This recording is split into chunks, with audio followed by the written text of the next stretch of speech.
Hello everyone, welcome back to my YouTube channel and Happy New Year. My name is Wonki and I'm assistant professor of saxophone at Montana State University. Today, I'm really excited to share with you a new series called Masterclass, where I'm going to introduce and dig down deep of each pieces and show you how I could create my own interpretation using analysis and historical backgrounds and all sorts of musical knowledge.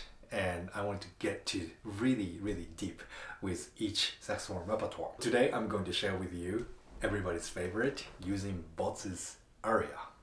I also recorded this piece years ago in my album called Air Songs for Saxophone. So you could check that recording or watch my YouTube video of the performance.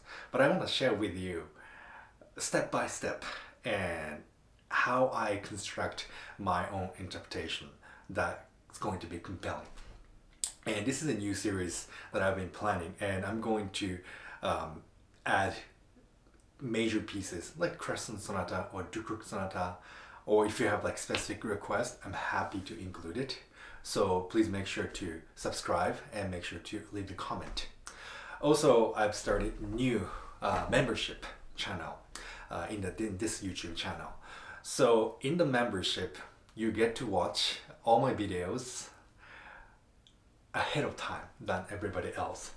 And on top of that, these masterclass videos, if you want to watch the whole thing, I welcome you to join my membership, because I wanted to create a community where the listener and people who love this music and this saxophone are really dedicated.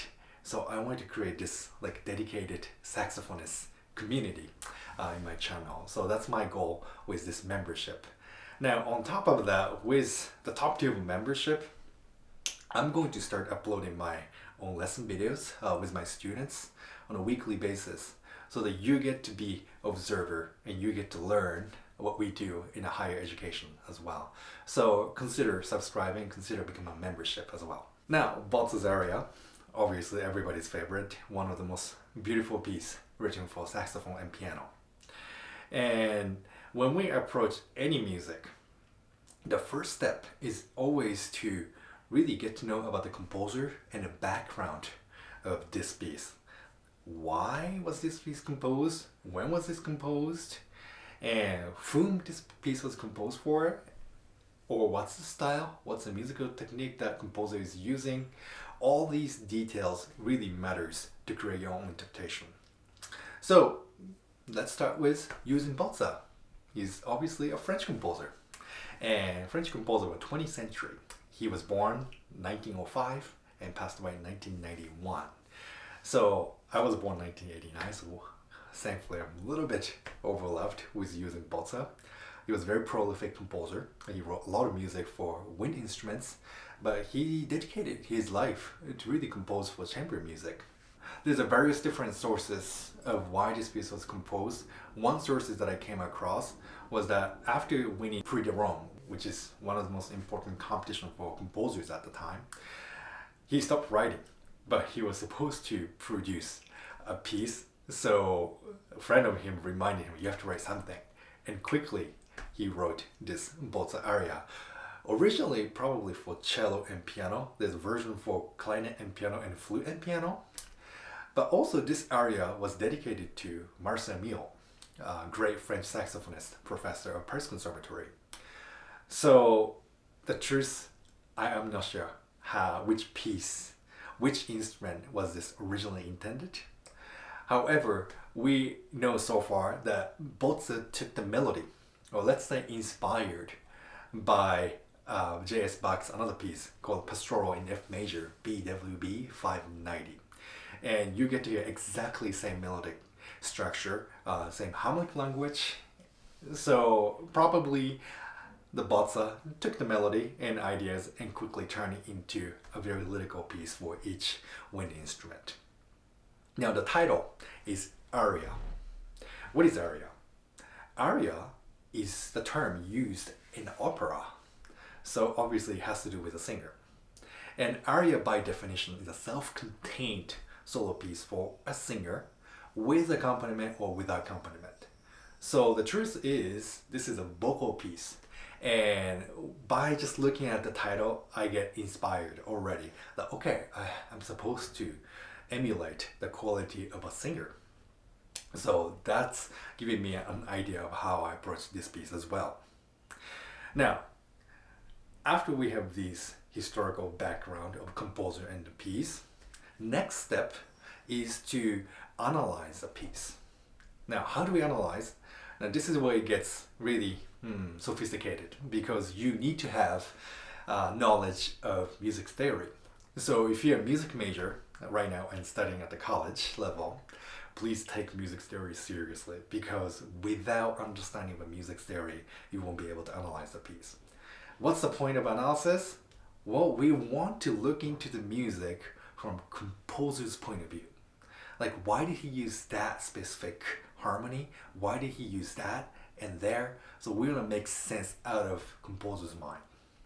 Now, when we do the analysis, my recommendation is always go from the bigger picture, which is the structure of the music, and then go deeper and smaller.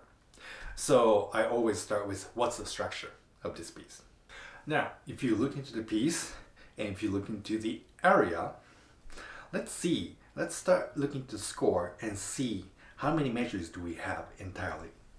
Beautifully, we have 80 measures. Okay, so that's the length of this music. Now, next, what is the basic structure? And how do we know the difference between different sections? Well, you could look into from melodic perspective, but usually it's best to approach from harmonic perspective. Now, this piece starts with G minor. Now, when I say G minor, this is a concert pitch. Okay, so at the beginning, it starts from concert D. Now, of course, G and B flat is missing. I think what Bozza was trying to do is to make this first G minor chord coming from kind of far away. So he starts from fifth, add third, add the bass, and add even the seventh in the fourth measure. So that's what you see for the first four measures, is basically arrival of G minor seventh chord. Then saxophone enters. Now we're still staying in G minor. Now, first cadence that I can see is right here at measure 8, 9, 10, 11. This big 5-1 cadence. Okay, so that's a big moment. And that signifies that first phrase ends right here. 1, 2, 3, 4, 5, 6. 6 measures left. Now what happens next? Where's the next cadence? If you go look, another big cadence happens. 2 measures after 2. Okay, another 5-1 authentic cadence. Okay, so that's a very good hint to have. And then what happens on the next page? Oh, again, I see a nice cadence right here at measure 24. Then finally, if you look carefully, at rehearsal number 3, we are moving into D minor. So since we are moving to D minor, I can say that at measure 27 or 28 might be the good place of a new section. So why don't we say this is a B section. So the first section from very first measure is A section. Now let's see. Let's continue.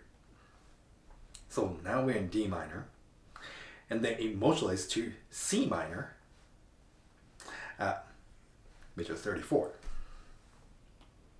Then we're going to move into B minor at measure 42. So we're moving around different keys. Measure 47, we're going back to C minor. And then it stays in C minor, but very chromatic, very diminished, and very kind of dark, crunched quality in rehearsal number 5. Then finally, we have return signal of G minor. We're going into G minor Now, is that the true? Rehearsal number 6, if you look carefully, yes, we have G minor chord. And for the rest of the piece, it stays in G minor. If you look at the melody, it's exactly the same melody as the beginning. So we could safely say that this is return of A section. So in the big picture, just by looking at the melody and harmony, we can conclude that this is a BA form, which is called ternary form. And ternary form is a very popular form for aria. Sometimes it's called song form even, because it was used in the operatic tradition to write aria, so by many composers. Now, since we have the big picture already, let's say the structure of the music, the form of aria is now A section going to B section and going back to A section. Now, how many measures did we have for the A sections? Let's see, beginning all the way to, I would say, since we have a nice 1 chord here, that should be the end of A section, which is measure 20. So I'm going to go back to my note and write 20 measures. Then we have something called transition, because we're transitioning into another key. How about we say we're transitioning into D minor? So 1, 2, 3, 4, 5, 6, 7 measures are transitioning into B. So I would say 7 measures as T transition. Now, how long is B section? Let's see, 31, 32, 33. So that's 33 in the B sections with various different keys.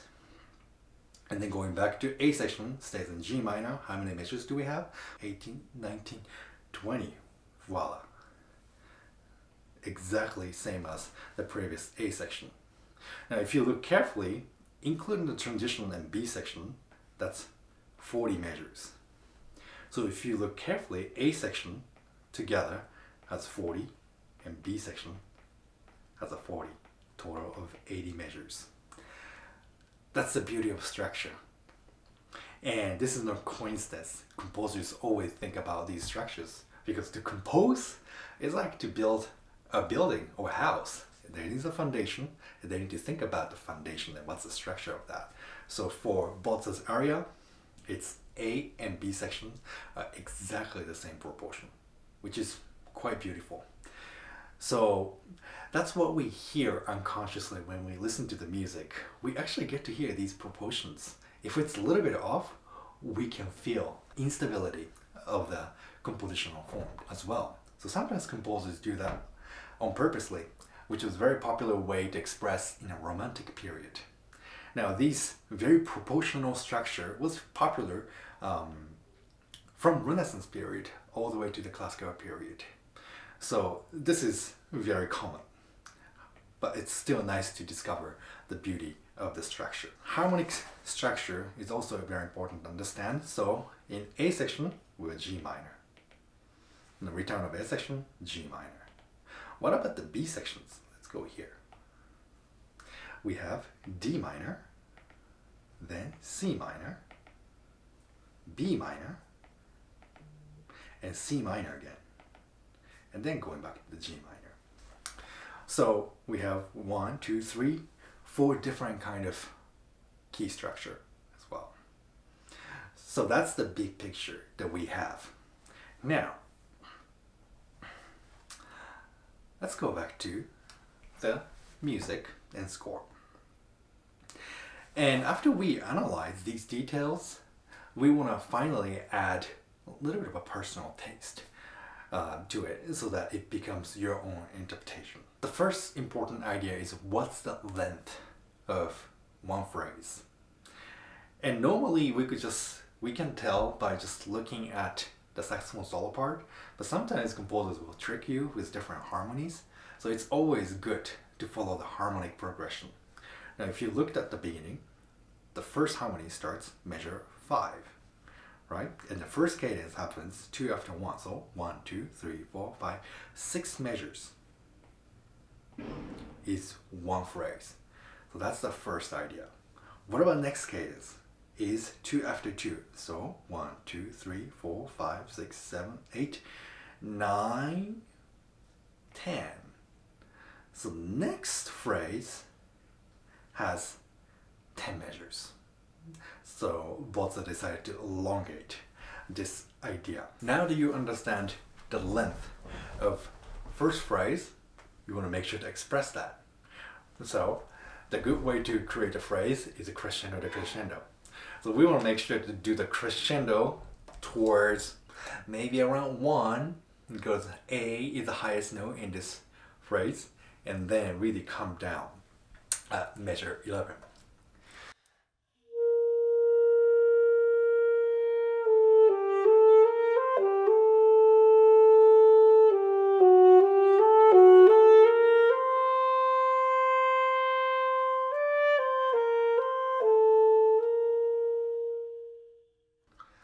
That's the first phrase. What about the next phrase?